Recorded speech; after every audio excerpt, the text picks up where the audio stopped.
Welcome to this edition of Connected Thinking podcast in association with the NLA.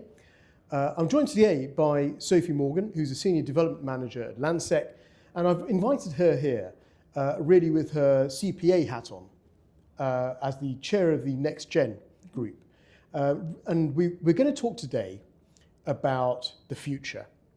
What are the future needs of our built environment? What is the future of the workplace going to look like? And really to just delve into how the industry is perhaps fit for purpose or not in addressing some of those concerns that future generations will need. So, Sophie, thank you for coming in today.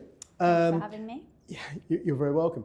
Let's start with, I think we need some sort of framework to our conversation on this. And for me, I suppose there's no better framework than the upcoming London Plan. Yeah. Right? There's been lots of consultation around that. There's been lots of discussion in the private and the public sector on that. We are going to hopefully see some really material progress on that in the next year. Where do you think the London Plan helps us address some of those future working behaviours? So I think there's a couple of points or big themes from the London Plan which address this. One of them is that there's no question about the need for high quality office space and office stock. That's not going anywhere, no matter what happens with working patterns and trends. The other is the focus of growth around transport hubs and nodes. So if we kind of distill everything down and focus on those as two key topics for growth and how we grow our built environment, something that sits within that is the need for agility and agile working environments, which the London Plan addresses well, I think, and it acknowledges that is something that is going to need to come forward through policy to allow our built environment to adapt in that way. I think it's important to, when we're talking about sort of future looking, not to future gaze and try and predict a single outcome, because we will inevitably build for obsolescence if we try and do that. We are sort of rapidly evolving at the moment, and in our history there has been other times of rapid evolution. We think about Industrial Revolution, but there has been one single point there that has been changing. We're in a time now where there's such a broad spectrum of things that are changing and evolving, and then policy like the London Plan needs to be able to sort of adopt all of those different contexts. And when we talk about planning and we talk about development, we're thinking about a sort of 10 to 20 year cycle. And when we think about behaviour and human behaviour, we're thinking about a 6 to 12 month cycle. And so the key thing for me in the London Plan will be to allow for experimentation, flexibility and adaptability. And we can come on perhaps to talk about some of that in a bit more detail. There was a CPA roundtable which I recently attended where we talked about what that might look like. One final point on the London Plan that's coming through is around affordable workspace. I think that's a key topic which could probably be a whole nother podcast in itself, but what I think is interesting around affordable and in the context of kind of growth in the economy is that social value piece, and how do we really unlock social value. And where I think the London Plan can play a role in that is sort of joining up the approach across London. So do you think the London Plan, I mean, you've seen drafts of this, you've seen elements of this, we've all seen chapters. To my mind, it's got to address environmental, social and economic strategies, right? And that will change geography by geography. It'll be different in the CAZ to the outer boroughs. It'll be different in the green belt to the brown belt, or the grey belt, whatever we're calling it these days. And so, in a way, we do need a framework of legislation. We need a framework by which everyone plays by the same rules. But then we do need quite a lot of allowance for, as you said, experimentation. Now, that's actually not very strict on governance. You need some flexibility in there, don't you, to allow some of that as you say, experimentation, piloting to happen. Do you think that's embodied within the plan? Yeah, I do think it is, and this is drifting away from London plan specifically, but thinking about the city plan, which I know you'll be very familiar with, and I think you've spoken about the city plan as being a skeleton, and I think that's the importance of the London plan as well. It's sort of distilling everything down, and I do think that's coming through in the drafts, is distilling everything down so that it's much more kind of manageable. That's your framework, and then you have these supplementary SPDs as in the city plan that tie into that and can be updated and adapted more regularly, and I think that's how the success will come through the London plan. I'm going to ask a question that I think I've asked a few people now, and it's really around the place-based economy. Mm-hmm. You know, we always sort of shout about London, we shout about how great London is as a city, and it has some amazing facets to it. It has a lot going for it. But there's also a lot of vulnerabilities. Mm-hmm. And you know, in the future, as the workspace evolves, we need to think about protecting that place-based economy. And to me, there's something you said at the very beginning that does strike a chord. You mentioned transport nodes. Mm-hmm. And to me, infrastructure and transportation are one of the ways we can really celebrate the place-based economy. Yeah. And if you look at London's transport network, and I look at the city, let's talk about the city for a little while. You know, we've got sort of 16 stations, we've got loads of bus routes, loads of cycle routes. You get the sort of pulsation in and out. Yeah. How do we address that for the rest of London? I mean, it's quite varied across the 32 boroughs in the city. But we do need to address transport and infrastructure, don't we? Yeah, we need serious investment into this. Absolutely, and looking at the city even as an example where you say there's this pulsation, everything runs pretty smoothly in and out of the city, but even in the city there is a finite resource around our transport nodes. There's only so much land that we can build on within a certain area around these nodes. So it's important that we do think wider. You know, how can we continue to grow beyond the brilliant infrastructure that we have within London already? And just look at the Elizabeth line, and you look at the impact and that's relatively new infrastructure for London in our time frame. It's very very new, and just the social impact the Elizabeth line has had. Yeah. You know, it's brought 1.4 million more people from the southeast to within an hour's commute of central London. That just creates job opportunities. It creates opportunities for social change and social mobility, which I think we mustn't forget. The bit I was talking to a Saudi group a couple of weeks ago. And they were talking very much about some of the new cities they're building. I think they've got to build something like 30 cities by 2030, which is astronomical. Yeah. and the importance they're putting into transport and infrastructure. And they talked a lot about bus. Yes. And they talked very much about bus as almost an equalizer of public transport. Mm-hmm. Because if you're going to get cheap mass transit in a city, there's nothing like bus. Yeah. And I think and we've got the new Superloop, don't we, in London. But we need more, do you think we need more bus in the future? Oh, it's a good question. I think that whether it's bus or whether it is other modes like cycle, the boom of e-bikes in the last few years has been kind of astronomical. Yeah. It's convenience, isn't it, really, that people want? It's something that's accessible, affordable, and convenient. I think the reason why buses at the moment feels more attractive is because the infrastructure is there. If you got to a point where the cycle infrastructure, and we definitely are getting there, but where people were much more confident to cycle and there wasn't that sort of safety aspect to it, then you can see cycle, you know, being on par with that mindset of the bus.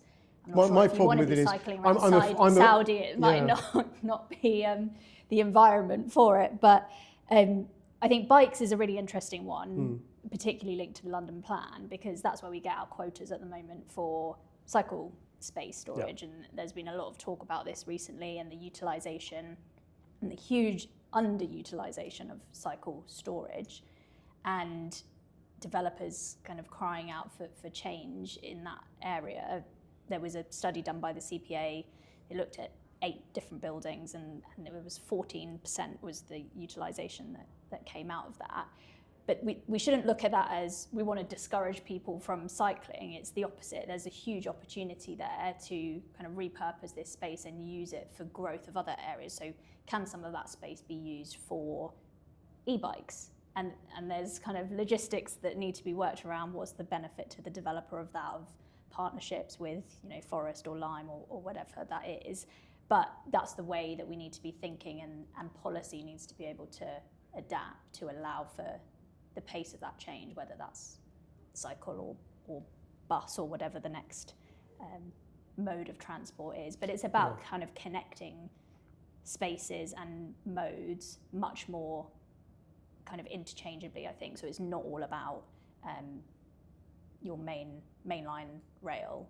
I agree with that. Yeah, and I think one of the concerns I've always had with this excess cycling space, especially in I suppose central London, because you have got other modes of transport and other options. Actually, cycling to many becomes a last mile piece, where the rental bikes, Santander or another provider, tend to sort of fill that gap. The problem I find with these basements that we've created in a lot of these buildings is the embodied carbon.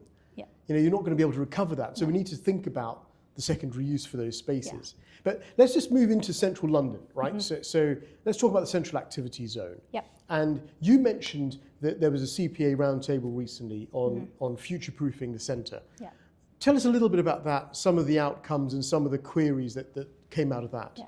So what we were focusing on kind of predominantly in that session was what occupiers are going to want from their space in the future. And, you know, the necessity for quality grade A spaces is not going away. We've spoken about that. But the need for buildings that are flexible is really, really important. And buildings that kind of change as we do, being able to bake in that adaptability. I mean, we've spoken about transport. That was another key theme that came out of the round table, is the importance of these growth hubs, but not restricting ourselves just to within a radius of these nodes, because, as I said, that there is a finite amount of resource around these. I think we also need to look at the holistic environment that surrounds the workplace. You know, we don't have a lot of campuses where, you know, I suppose we don't have the geography for it in the square mile at least, or even in the CAZ. We just don't have the geography for that to achieve a sort of enclosed campus. To my mind, a sort of healthy environment is one where workers can come in and out of buildings easily. There's an ecosystem of amenities around them, and it's more holistic than just spending 18 hours in a building with everything in it. You might have everything you need in that building, but is that healthy? Is that sustainable? Well, I don't think that creating, you know, there was a time when you wanted a building with everything in it, and that was kind of the goal, was keep your staff in that building and they don't need to leave and everything is there. Lots of coffee machines everywhere. Lots of coffee machines, beds, whatever else. Yeah. But like you say, that doesn't create growth. It doesn't create an active ground plane. It doesn't encourage sort of, you know, movement. It doesn't encourage cross utilization of different spaces. So there's a danger that you just fill a building with amenity and there's no sort of movement of people. Where the challenge comes is that when we're in leasing conversations and as landlords and developers, amenity is what sells your building. So we're in a world at the moment where you want the building that's got the best amenity so that you can get the best tenants. And I think there's a risk that if we do that in that approach, in that we design for isolated buildings and isolated circumstances, that we then are building for redundancy, and we're going to end up with lots of duplication of amenity that is unnecessary. And so, like you say, where I think we will get to is a world where you have these ecosystems of buildings, and for an occupier or a tenant of a building, I don't think it's necessarily a problem if within a 2-minute walk you can get a gym, an event space, somewhere nice for lunch, a business lounge where you can take your clients. it doesn't need to be in your building. In fact, it's probably quite nice if you can move around and experience different We've environments. even seen the re-emergence of the city lunch recently. Yes. It's becoming more popular. Yes. I think that's it feels like a much more natural environment than Yes. one that's almost sort of forced upon the Yeah. worker. But I think where the occupier will get real value is if that experience is completely seamless. So at the moment, we can say to occupiers who are looking at, within a 2-minute walk, there's this great building next door that's got an auditorium, and you can book that to use for events. But it's on them to make that contact and do the booking. With the kind of next generation, these digital AI completely nomads, they won't accept that. So this total seamless experience is going to be so important, and I think we need to get to a place, and this probably is a 10-15 year world where you can scan in and it's all under your benefits of your employer, that you can tap in and use that amenity in the building next door, and you have this ecosystem, but it is a genuine value and benefit rather than there being that friction point. So just on that then, do developers think that far ahead? Do they think 2 to 3 decades ahead? When I look at schemes coming through, you're on a 10-year cycle to realise some of these schemes. Yeah. Are they already out of sync by the time they're completed and occupied? Yeah. What are developers doing, do you think, to really look ahead and as you said, we don't want to sort of get the crystal ball out, No. but we need to look at trends, and we need to look at where absolutely. sectoral trends are coming up, and we need to look at where education trends are coming up, and which sectors are coming through. Do you think developers have that mindset? I hope so. I'd like to say that we do. Yeah. But I think there's a couple of aspects. So there's the trends and the way that people are working, and then there's also the physical infrastructure itself. So I think it's a responsibility really of developers and architects and policymakers to, in a world where buildings are inflexible by their nature, they're kind of big solid structures, how do we design and create places that are adaptable? And we can do that through the actual building itself. So there's a project I work on at the moment, and it's built of a timber hybrid CLT and steel structure. So CLT is a cross-laminated timber, so it's literally timber kind of at 90 degrees slatted over each other to create a structural slab.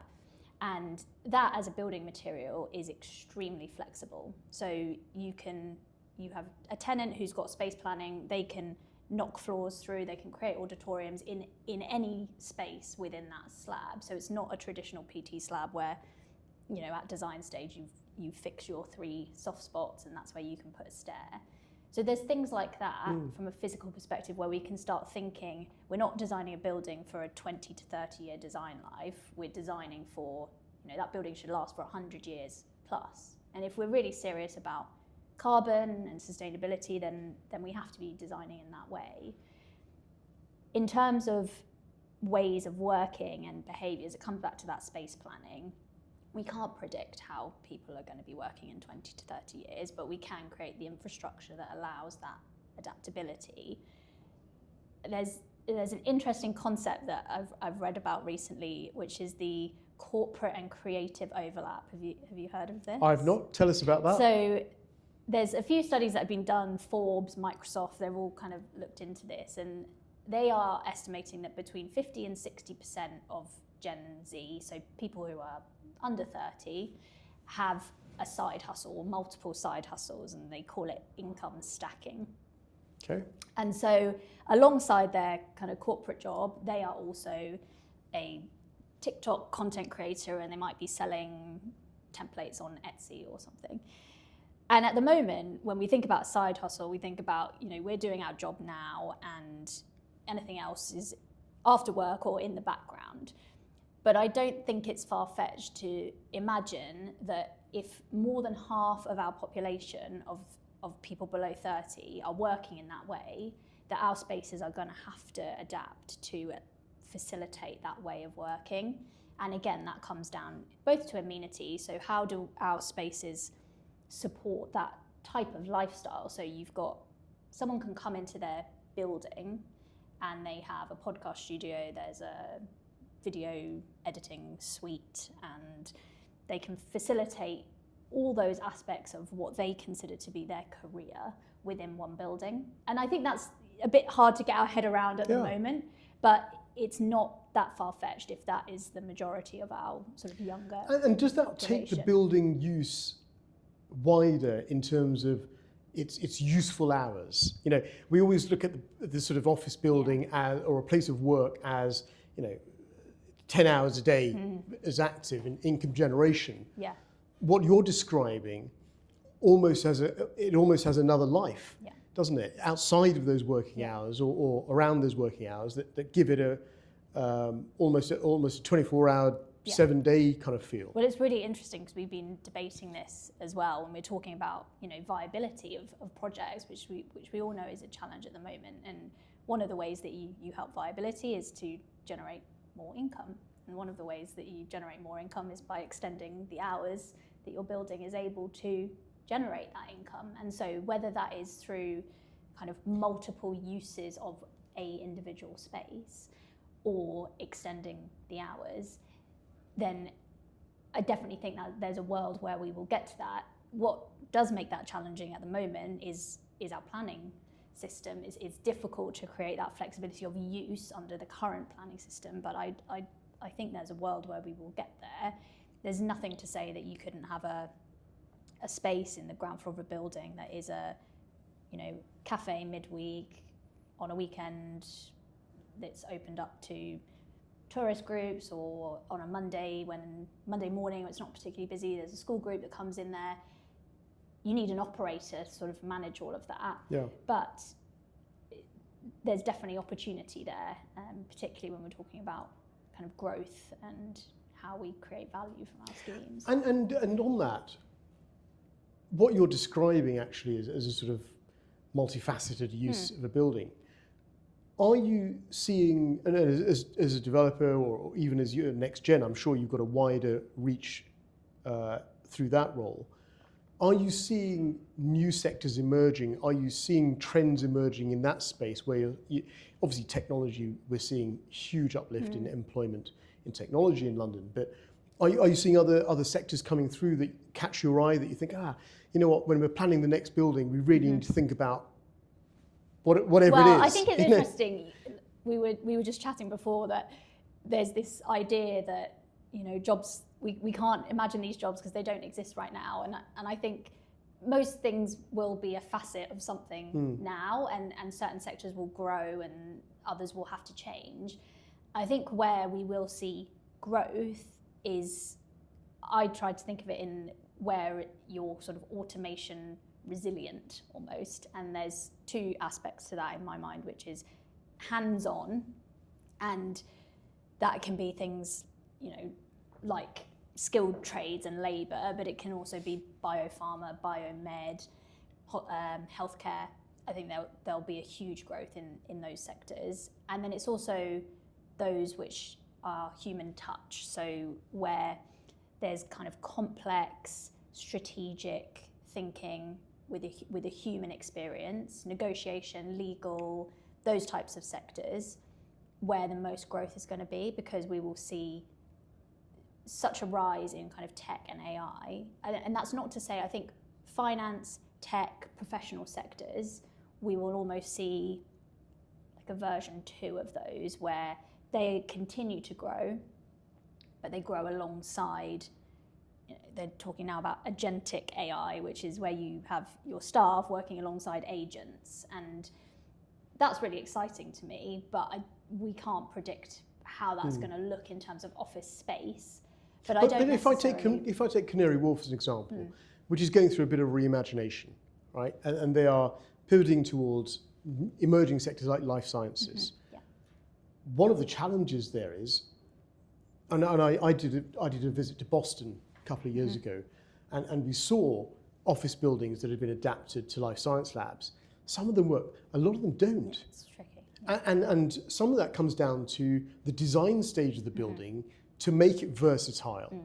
And that's really, I mean, what I'm catching from you is that that's what developers need to think about, is how do I create a building framework that allows versatility and longevity of that same space? Absolutely, yeah. I mean, the life sciences is quite a niche one, and it is challenging, as you say. There's lots of specific technical requirements of life sciences, particularly around vibration and thickness of slabs. But Canary Wharf is a very good example of where that adaptability has been really necessary, and we are seeing now plans come through of retrofit of huge buildings, and that's really important. You know, we should be, we didn't have this mindset, you know, a few decades ago, and so that's where we're getting this tension at the moment of retrofit versus new build, because a lot of our buildings now are not fit for purpose. And if we start now kind of thinking in that way, that, you know, in 20 years, we aren't going to knock this building down. We are going to retrofit it, and it could be something else, and it could be residential, it could be a hotel. If we start to get into that mindset now, then we just create a cycle of where retrofit is the norm. Yeah. But we're at that sort of tipping point at the moment where it's difficult because historic buildings haven't been built in that way. Yeah, and we're finding that, you know, when we see schemes coming through at planning, that the arguments for change of use are often so subjective that you get lost in the noise of a specific building. Actually, we need to have a wider conversation, I think, around saying, actually, is redevelopment the right solution, because it will deliver more sustainable, a more sustainable solution in the longer term. Yeah. It's interesting. Yeah. Okay. And in terms of your next gen role, talk to us a little bit about the next gen role that you're now chair of, and the sort of areas you're looking at, and where you see the sort of the industry's voice coming through. Yeah. So this year we've had a few different priorities. The key ones have been looking at sort of well-being in the city. The next one on diversity, and we focused on diversity and inclusion for the last few years. This year I've specifically angled that around how do we create spaces which, as we've been talking about, are more multifunctional and therefore serve a greater proportion of the population, and we bring more diverse people into the city. And the other one is on innovation in construction, and how do we kind of kickstart development in a world which is really challenged. For our sort of next gen cohort specifically, we try to think about how we can sort of speak to that cohort in a way which is relevant and relatable. And something interesting that we're seeing is we provide, or the CPA provides a lot of research, and they do fantastic research reports and a lot of great thought leadership pieces. And those, when we launch these events, we do panel events, and they're all extremely well attended by our next gen cohort as well. But we've started moving into some events with the next gen, which are more around that human interaction that we were talking about, where people are coming into London and into the office. We haven't really touched on sort of hybrid work and why people are coming into the office, but that high value human experience is where we've sort of been focusing our efforts. And we did a run club in collaboration with the WPA. And I know Run Club is sort of the hot topic at the moment. We had over 60 people at one of those events. And I know NLA does their own Run Club as well. So I think that's just demonstrating the value of these experiences. And there's been, I think probably wrongly, a lot of talk about how the next generation, you know, just wants to sit at home and they just want to be completely flexible. And of course, they do want flexibility, and that is a priority. But there's no escaping the kind of desire and need for human interaction. And so in the next year, that's where we're going to be focusing a lot more of our efforts on how do we create those experiences and moments for people to connect. And how do you think, I mean, let's go back to that point around the impact of lockdown and post-lockdown. To my mind, we went through almost a catalyst in the way people wanted to work and wanted to behave. And we saw the sort of Tuesday, Wednesday, Thursday peaks. I think some of that has leveled off. We've seen Mondays coming back quite strongly. Weekends seem to be phenomenally busy on public transport and around central London. Where do you see that sort of modelling going in the future? You know, you're talking about creating buildings that have vibrancy and use 7 days a week, 24 hours a day. Is the human behaviour going to match that in aspiration? And how are developers and how's the industry making sure that they're listening to that generation's voice? Yes, I think if we can create buildings that are truly multifunctional, then we can match that level of activity. I don't think hybrid work is going anywhere, and I don't think we should try to resist that. And I think that will probably be one of the biggest tensions over the next decade or so, is that mandate back to work versus flexibility and hybrid. There's a reason for you to come back into the office in my mind, and that is around kind of learning and that high value human experience and human interaction. You could have the best quality office in the world, but if you have a diary that's completely empty with no meetings that day, and you live an hour and a half away, you're not going to come in to sit in your lovely office. Sure. That is the reality. And there's a piece around that commute, and we touched on earlier about transport and improving that transport infrastructure. That definitely will play into it. But the draw is going to be, how do you create value for your employees beyond the working environment? And that is going to be, you know, events, creating spaces where you can connect with maybe not just colleagues, but, you know, conversations like these, meeting up with people for coffee, and that's what's going to facilitate that. There will be flexibility. So that Tuesday to Thursday sort of peak that we saw, as you say, I'm definitely seeing that sort of shift, and people are looking at their whole 5 days, and they might flex that so that I'm here for 3 or 4 of those, but that could be a Monday and a Friday and on a Wednesday. So I think that is sort of balancing out that peak. But the key really on how we use the spaces will be around data and utilisation, and enabling our tenants to better track how people are using their buildings and spaces, and then that then facilitates you being able to kind of optimise other uses. So just on that, you talked about attracting people to the building, to the site. There's probably quite a large piece of the puzzle here that belongs to culture and entertainment. Yeah. And, you know, we've in the city, I know we've pushed quite hard for rooftop terraces, which has frustrated a lot of developers, but I think the value is clear for everyone to see. Building some of these elements in, to me, carries quite a lot of value that's quite difficult to quantify.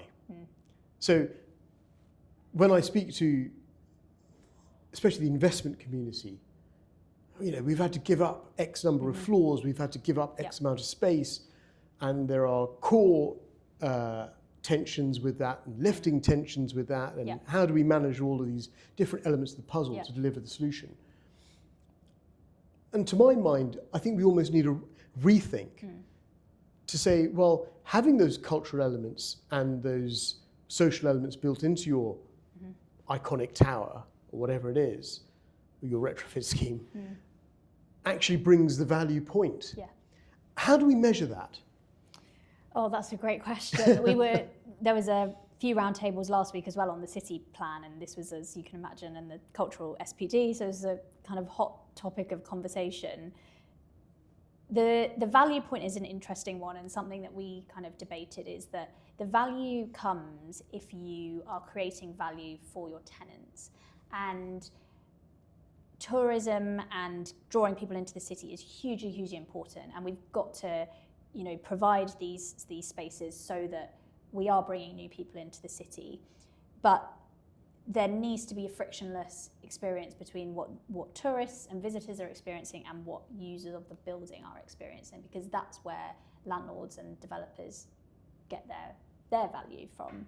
So from a very sort of technical perspective, the way that we would value it when we're looking at taking out space in our building is we will look at, well, what is the additional rent that we can receive by providing this as an amenity in our building. So that's kind of first and foremost how we'll look at it.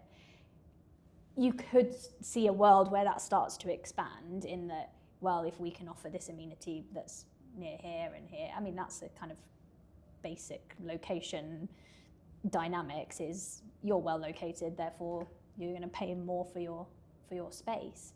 But don't you think we need to think a little bit outside the red lines, though, don't we, of schemes, where, you know, we don't want every single building to have a theatre in it. We don't need every single building to have a cinema or a bowling alley or whatever it is.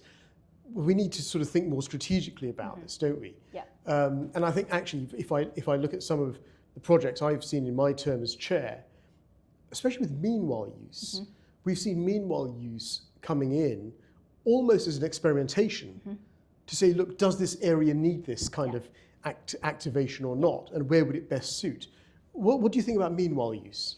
So meanwhile is very close to my heart, because you might be familiar with Broadworks, which was one of my projects on 55 Old Broad Street, and that was a meanwhile.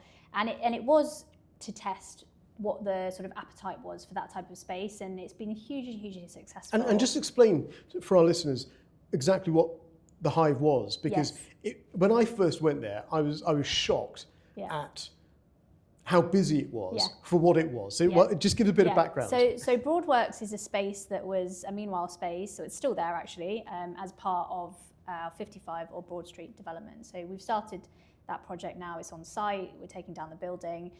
Broadworks is still there operating, but they when they opened and they were in their full space, they had a gallery space, and then they had a retail kind of cafe space, and then at first floor level they had 10 affordable studio spaces, and they were fully let for 18 months, and they had a wait list. And let's just paint the picture here, because this is in what I would call the economic engine of the city.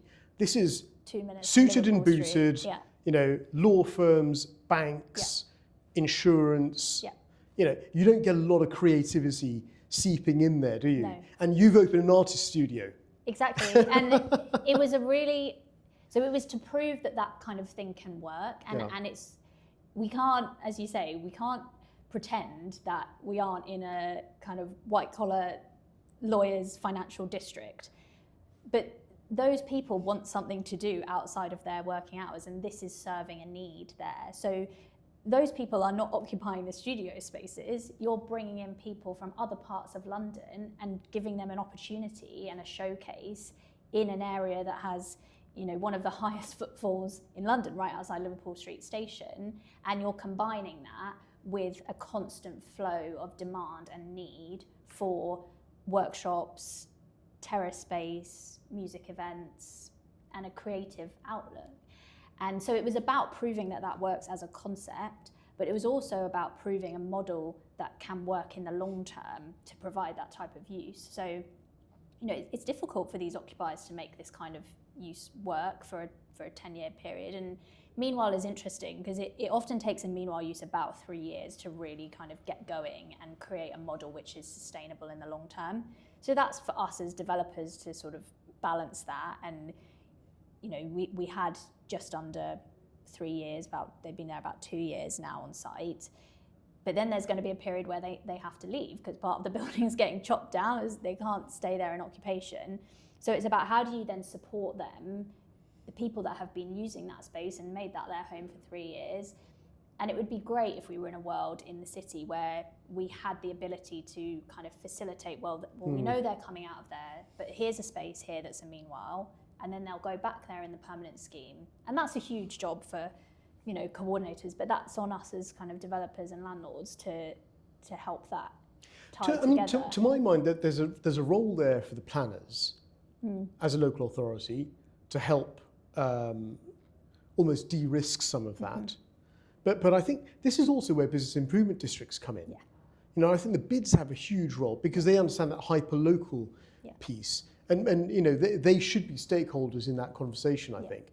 But again, it goes back to your very valid point about how we think about buildings needs to change dramatically, doesn't it? Yeah, definitely. And I think meanwhile is great, and these kind of new organisations bringing different identities and new ideas into the city is super important. On the cultural point, we should also remember the kind of inherent cultural capital that we have in places like the city as well. And so putting a kind of new artist studio has been great in that location, but it might not be great in every location. And actually we've got institutions like the Barbican, Leadenhall, loads of amazing cultural capital in the city that we should also be investing in. So is there a world where we start to look at models where developers can help support other institutions without necessarily delivering it on their own site, and that then helps growth and supports a lot of these spaces that make the city kind of work as a whole ecosystem. Yeah, and it is interesting. I think that sort of wider cultural strategic thinking is necessary. And I know there are various conversations going on around having with the CPA about having a wider cultural outlook. Not just to, as you said, actually bringing people in that wouldn't normally come into those spaces. But that in itself creates its own challenges. It creates challenges with accessibility. Wayfinding is a huge issue. You know, I've often talked to workers in the city, and they will know their bit of the square mile. They will know the transport node that they use, the sort of local coffee shop they use to get on the way to work. They'll know their workplace. They might know a building or two around it, place to go for lunch, place to go after work, and then back home again. And often I've said, oh, by the way, have you been to here? It's only like 2 streets away, and they wouldn't ever have heard of it.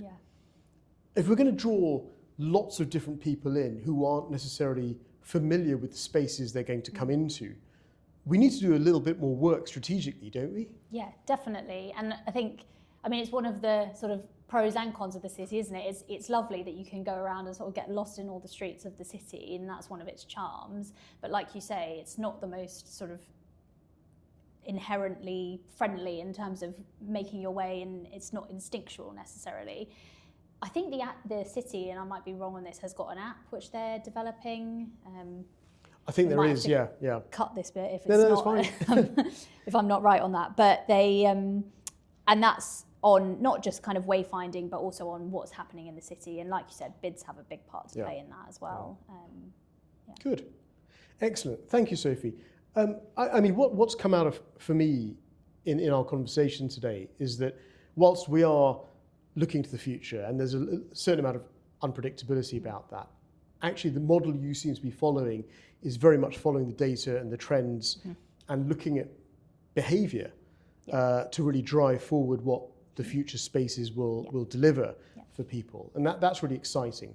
And as new sectors emerge, it's interesting, we touched on AI and tech, how that will change the behaviour of workers in the spaces they occupy. And I love this idea of buildings having multiple uses for the multitude of things going on in our brains, right? Yeah, completely. And some of that needs to translate into the workspace. So you can go and record a podcast or you know, go and see, you know, spend your lunchtime seeing an art gallery and then going back and being productive and generating income.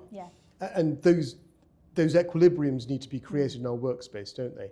There's a really nice example of this in a single building, and like I say, I do think we need to get to a world where we're not looking inwards in buildings, and that we do create this ecosystem that is much more joined up. But to sort of put it into context, there's an operator called Oru. They have a space in Dulwich and one in Sutton. I don't know if you're familiar with them. No. But their concept, which sort of ties all of this together really nicely, is you come in at ground floor. They have a co-working space and a restaurant and a cafe. You can hire that space for events. You sort of move up the building. It's an old department store, and they have a auditorium space that you can hire. They then have co-working desks, and around that they have well-being rooms that can be rented out, and they could be rented to multiple people. So you could have a physio that's using it on a Monday and Tuesday, and a psychotherapist using it on a Tuesday and Wednesday. And then as you keep moving up the building, they have a roof terrace, and they do live music events. They have a pizza oven, and they have allotments, and they have chickens even on the roof. And it's this whole network that works really well together, and it ties into that connectivity, it ties into well-being, and it all works together. And you know, that's a small example, but if we can get to that sort of world on a bigger scale, then I think we're going to be in a good place, and it's got to be the way that we're moving, I think. Absolutely. Well, look, thank you so much for your time today. Really appreciate it. And I hope the audience learned something. I certainly learned something listening to your outlook on the future. So thank you for your time. Thank you for having me.